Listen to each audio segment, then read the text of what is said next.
Como costuma acontecer quando eu participo de mesas e que eu sou o último a falar, é muito comum, professor, até eu fazer um novo desenho da minha exposição. Isso é mais difícil quando a gente traz uma exposição pronta, certo? Mas ainda assim eu vou me arriscar, dialogando um pouco com os que me antecederam, aliás, a quem parabenizo, o professor Valério Arcari aqui do meu lado, o Lineu, o Maxi, que eu não estou vendo aqui. Agradeço ao Fonasef e ao Fonacat pelo convite, parabenizo pelo evento. Bom, o professor Valério falou que é preciso a gente conhecer o inimigo e desenvolver um pouco essa sua ideia sobre quem seria esse inimigo. Muito bem. Eu concordo em absoluto.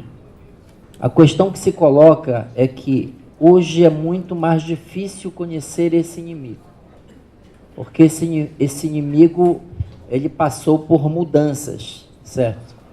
Recentemente esteve...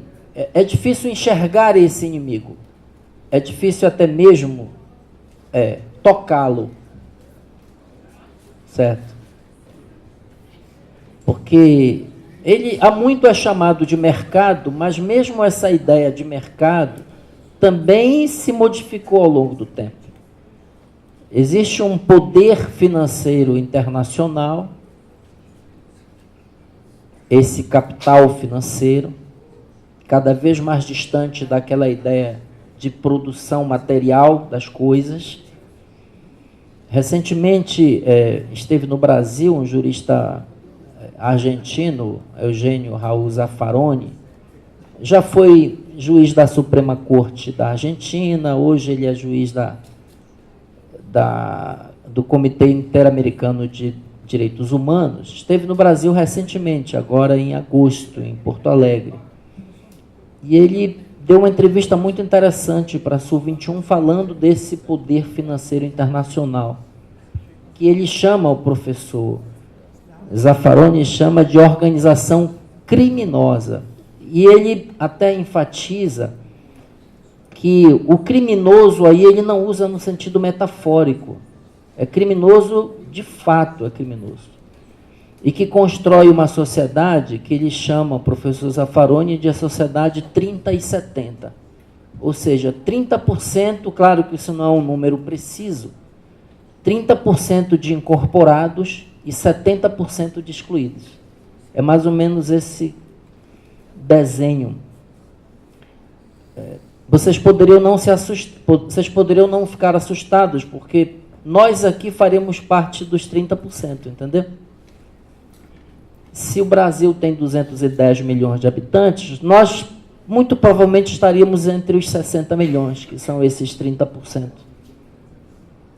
O problema é que tem 150 outros milhões de brasileiros que estão excluídos.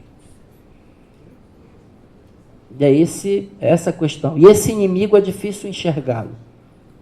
Não é que a mídia sirva a esse inimigo. Aliás, o professor Zaffaroni fala sobre isso. A mídia não serve a esse inimigo, a esse capital financeiro. Ela é parte desse capital financeiro, o que é um pouco diferente. Certo? Porque se ela apenas servisse, seria até possível, de repente, numa disputa, numa luta, passar a servir outro. Mas acontece que a mídia ela é parte desse capitalismo financeiro, desse capital financeiro. Certo? As organizações Globo, há muito não são apenas um mídia, um veículo de comunicação, estão no mercado financeiro. Certo? Então, isso é um dado importante que eu começaria a princípio, não teria absolutamente nada a ver com o tema, mas tem tudo a ver, na verdade. Eu sou da FENAFISCO, já fui servidor federal. Hoje eu sou auditor fiscal do Estado do Pará, já vi ali uma paraense aqui, Marluce. Outro paraense apareceu. Pelo chiado a gente já reconhece, né? Muito bem. Mas já fui servidor do Ministério da Previdência, do extinto Ministério da Previdência. Eu fui agente administrativo do INAMPS. Já militei na FENASPES, e aí eu vi a FENASPES aqui participando. Tem alguém da FENASPES aqui? Tem muita gente da FENASPES, né? Legal, bacana. Bom, Eu só queria fazer assim, hoje eu trabalho com tributos, né? Eu vou tentar aqui nesses 18 minutos que me restam, não ser enfadonho para tratar desse tema tão indigesto, certo? Não é tranquilo tratar desse tema. E não tratá-lo de uma forma soberba, achando que todo mundo sabe, ou pior, que ninguém sabe nada sobre tributo.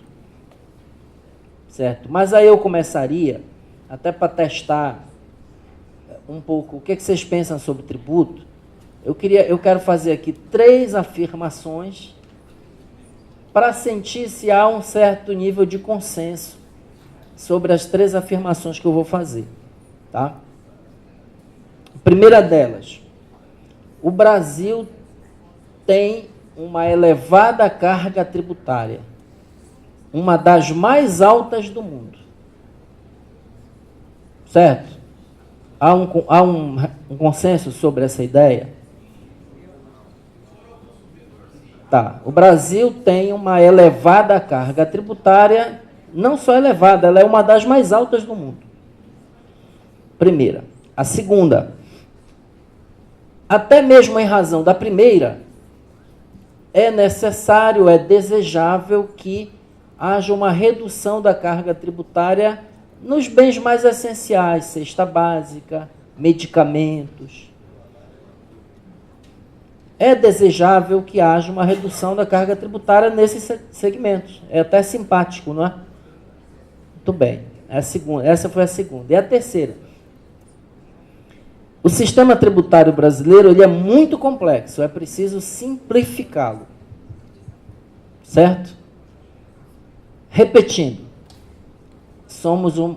Temos uma elevada carga tributária, uma das mais altas do mundo. Segundo, é necessário, é importante, é desejável reduzir a carga tributária sobre bens mais essenciais, medicamentos, cesta básica, por exemplo. E terceira, o sistema tributário é muito complexo e é preciso simplificar. Ok? Fiquemos então com essas 3 afirmações. Eu vou passar ali, eu vou desses 20 slides, talvez eu passe uns 5 ou 6 no máximo, porque eu vou fazer uma abordagem diferente sobre o tema com vocês. Tá? Lembram das 3 afirmações? Tá bom. Vamos lá. Isso aqui é uma situação, assim, a carga tributária do Brasil em comparação com alguns países, com alguns apenas, tá? Inclusive do nosso continente aqui, tá bom? A gente distribuiu aqui por segmento, tá? Ao invés de a carga tributária global, mas assim, dividindo renda, patrimônio, consumo e outros, ok? Porque assim, os tributos incidem sobre uma infinidade de atividades, certo? De setores, de produtos, de serviços. Mas a gente poderia reuni-los assim, agregá-los dessa maneira. Renda, patrimônio, consumo. São 3 grandes grupos. E o que escapa disso a gente colocou em outros. Tá bom? É isso aqui, né? Bom, na renda, esses países aqui integram a OCDE, tá? Todos eles. O Brasil não faz parte da OCDE, tá, pessoal? OCDE é um clube de países, é um grupo de países. Os ricos estão aí, mas nem todos são ricos, mas é um clube de países. O Brasil, aliás, o professor Valério sabe bem disso, requeriu recentemente adesão, ingresso na OCDE. E foi vetado pelo Trump, que preferiu a Argentina. Mas não se sintam menosprezados por isso, porque é bom a gente não estar aí, tá? Depois, se eu tiver tempo, eu explico para vocês. Bom, há uma média na OCDE em cada um desses setores. Na OCDE, em média, a carga tributária dos países, na média, 34% dela incide sobre a renda das pessoas. Ok? 34% sobre a renda das pessoas.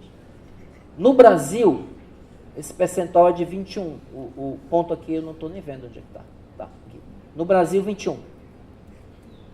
Patrimônio, em média, na OCDE, 5,5% é sobre o patrimônio das pessoas. No Brasil, 4,4%. E no consumo, em média, na OCDE, 32,4% e no Brasil, 49,7%. Ou seja, arredondando aqui, é certo dizer que o Brasil, assim, 50% da carga tributária brasileira incide no consumo. No consumo. 50% de tudo que se paga de tributo no Brasil é no consumo. Ok? Cara, já 10 minutos, bicho, está correndo muito rápido. Ok? Alguns países aqui, ó. Estados Unidos, 49% da carga dos Estados Unidos é na renda. É um país liberal, tá? O nosso país precisava evoluir muito para ser liberal, viu, professor? Né, Max? Ele ainda precisava evoluir muito para chegar a ser liberal, porque ele não conseguiu nem chegar a esse estágio. Né? Chile, 36% na renda, tá? Ok? Deu para ter uma visão assim? Lembram da primeira afirmação? Carga tributária. Em média, na OCDE, 34%. Na média. Ok? O Brasil, 32%. Dinamarca, 45%. Portugal, 34%. Reino Unido, 32%. Alemanha, 37%. Carga tributária. O Brasil não está entre as maiores cargas tributárias do mundo. Longe disso, viu, pessoal? Quando disserem isso para vocês, assim, cuidado, porque não é verdade. O Brasil tem uma carga... Eu não estou dizendo que o Brasil tem uma carga tributária baixa, não é isso. Eu apenas estou dizendo que não é verdade que o Brasil tem uma das mais altas cargas tributárias do mundo. Não é verdade, em absoluto. Ok? Depois tem outros elementos para analisar a carga tributária, que é renda per capita, que é população, que é PIB. Mas aí, a ideia não é dar uma aula sobre isso. É só para ter uma noção. Agora, é verdade que o Brasil tem uma das mais altas cargas tributárias no consumo. E também é verdade que o Brasil tem uma das mais baixas cargas tributárias do mundo na renda. Entenderam?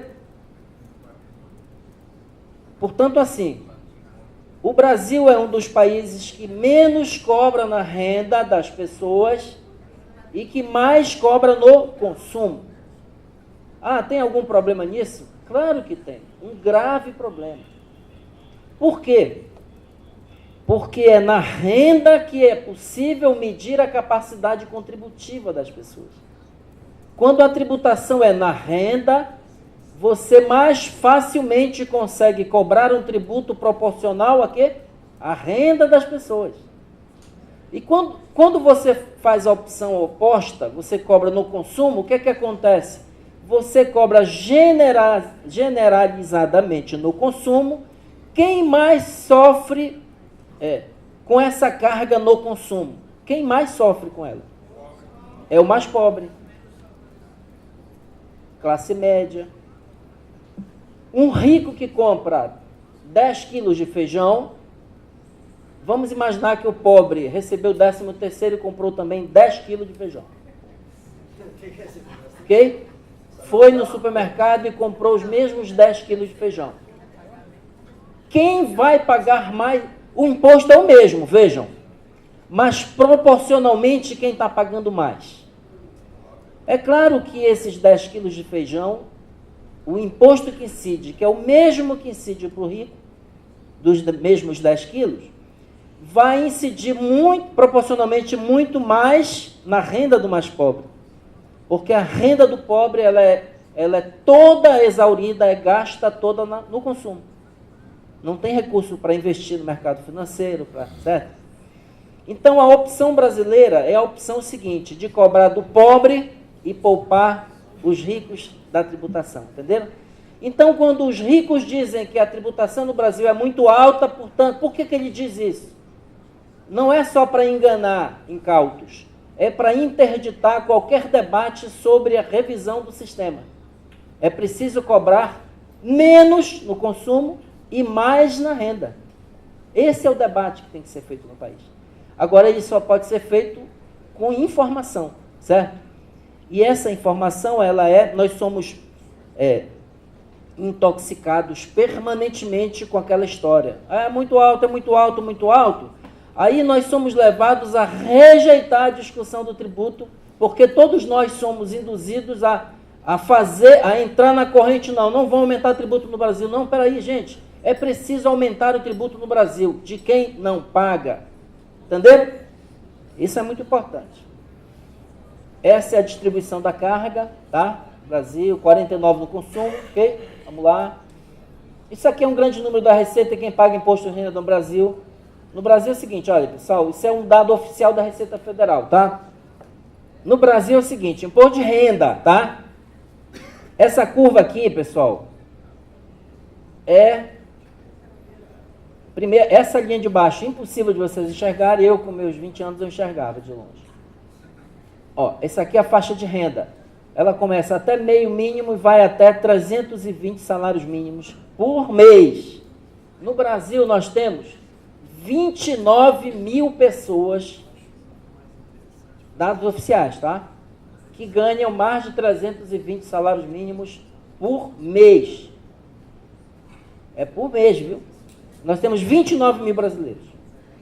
O sigilo fiscal não permite que a gente diga quem são, mas dá para dizer quantos são, pela declaração do imposto de renda. Esses caras que ganham mais de 29 mil, 320 salários mínimos por mês, vocês sabem qual é a alíquota efetiva de imposto de renda desse povo? Não chega a 2%. Por causa de desculpa a expressão, uma sacanagem que fizeram em 95. Fernando Henrique isentou de imposto de renda, numa lei de 1995, quem recebe lucros e dividendos. Pessoas físicas que recebem lucros e dividendos das empresas. Essa turma que recebe esse valor, pessoal, é completamente isento de imposto de renda no Brasil. Recentemente, 3 famílias controladoras, donas do Itaú, 3 famílias, Moreira Salles, Setúbal e, esqueci a terceira, Vilela, 3 famílias, procurem no Google, receberam 9 bilhões de lucros e dividendos do Itaú. 9 bilhões. Sabe quanto pagaram de imposto de renda? 0. Nenhum centavo. Entenderam? Nenhum centavo. E nós estamos discutindo o quê? Teto de gasto, reforma da Previdência. O debate que a gente tem que fazer na sociedade, se a gente não furar essa bolha do debate da mudança do modelo tributário, a gente vai ficar discutindo aqui, brigando contra os cortes do orçamento, corte de direitos dos serviços do Estado. Que é essa questão, é esse o esquema, é isso que está em jogo. Não vou falar desse cara, bora. Vocês sabem que agora é o seguinte, partido no Brasil, assim, o Itaú criou um sem intermediários, né? O Itaú criou um partido para ele. Antigamente ele pensava do PSDB, agora acho que a PSDB está virando descartável, agora eles resolveram criar um para eles. O João Amoedo disse essa frase aí, pessoal. E muitos de vocês já devem ter visto, que ela, de certo modo, até viralizou. Mas vocês se deram conta do significado disso aí? Vocês se deram conta? Disse ele, aspas, o que queremos? Combater a pobreza, nossa, nobre demais. E não necessariamente a desigualdade. Olha, combater a pobreza, mas não é necessariamente a desigualdade. Como é que... Não é assim, mas o que é isso? Aí diz ele, somos, felizmente, diferentes por natureza. O combate à pobreza se faz com o crescimento e com a criação de riqueza, e não com a sua distribuição. Percebe? O que é que ele está dizendo? Os super ricos se recusam a distribuir, certo? Portanto, se recusam a distribuir, a gente não precisa combater a desigualdade. Vamos manter como está. Agora, para atender os pobres, a gente tem que criar uma nova riqueza para atender os pobres. E como é que a gente consegue chegar nessa riqueza? Um dos mecanismos é pelo tributo, percebe? Você tem que tributar mais pesadamente essa turma. Senão você não consegue redistribuir a riqueza no país. e combater a desigualdade e a concentração de renda. Ele diz que a gente é diferente por natureza. Cara de pau. Ele confunde diferença. Quanto bem, eu sou preto, branco, essa diferença é natural. Alto, magro, certo? Alto, baixo. Isso é diferença por natureza. Agora, de renda, diferença econômica não é obra da natureza. Não é coisa de Deus. É coisa dos homens. E a gente pode incidir nela, entendeu? Mas esse cara disse isso aí. E eu já vi servidor público que vai votar nesse cara, gente.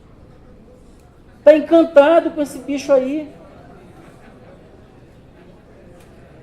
Ó, tem um livro extraordinário, pessoal, The Price of Inequality, do Stiglitz, Prêmio Nobel de Economia. Não estou citando aqui nenhum comunista, tá? É o Nobel de Economia, de 2001. O preço da desigualdade é um livro extraordinário, porque exatamente essa abordagem do livro, é um livro de 2012. Tem um preço a desigualdade. Tem um preço alto, um preço caríssimo que a sociedade paga. E a tributação é uma medida importante, já vou concluir, para enfrentar a desigualdade no Brasil. Para Stiglitz, a desigualdade se sustenta é gerada pela grande dimensão de poder político de que a riqueza dispõe para controlar. Vejam, é o que a gente vive, né? Esse poder controla a atividade legislativa e regulatória.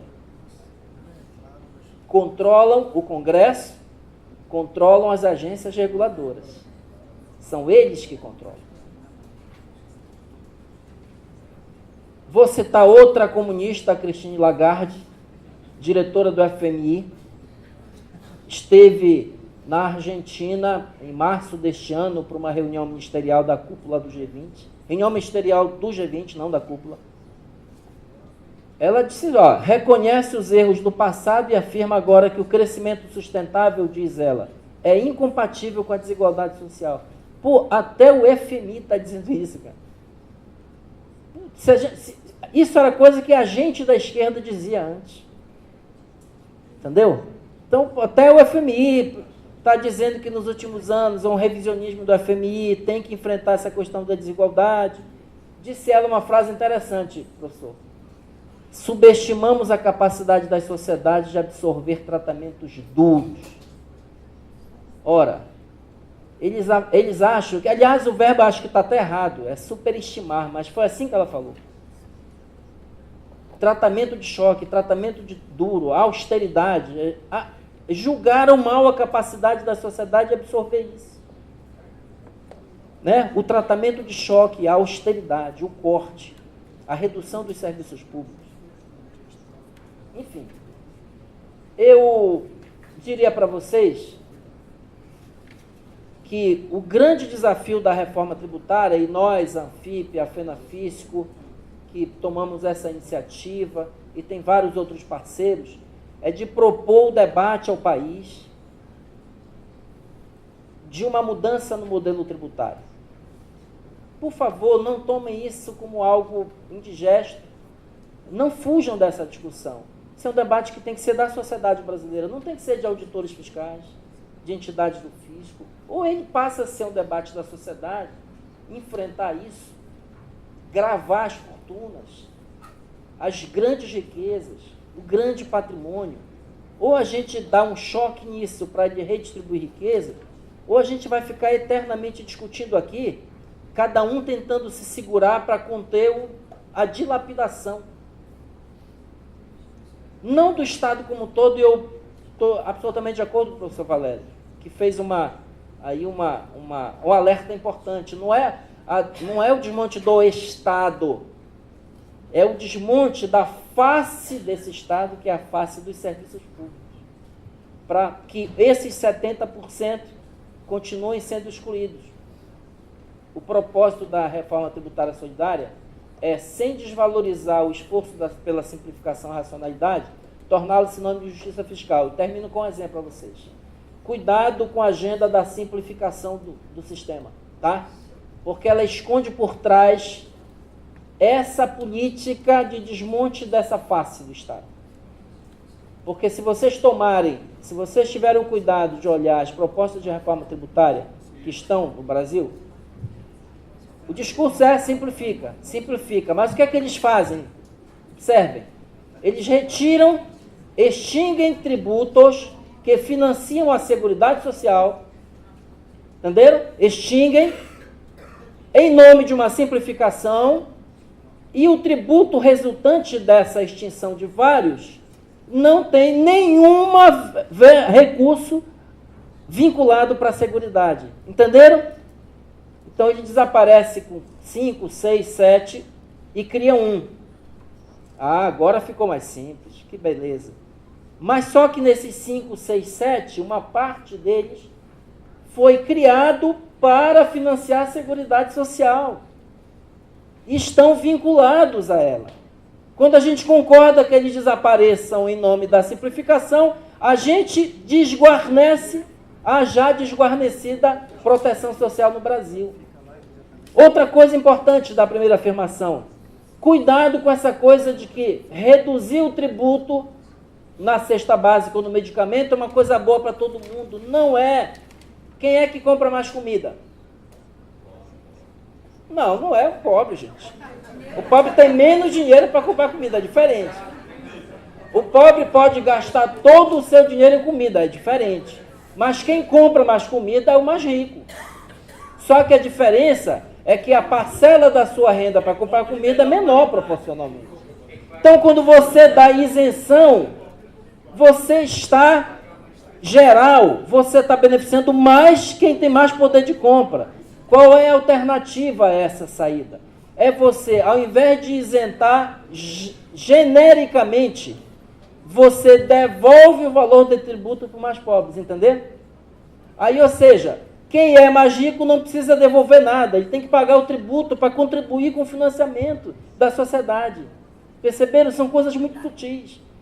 E a gente precisa ter cuidado, porque a gente é contaminado permanentemente com essa narrativa pública que nos faz a gente brigar contra a gente mesmo, contra os nossos interesses. Enfim, seriam muitas coisas que a gente iria tratar sobre tributos, mas eu fico por aqui porque o tempo já acabou. Obrigado.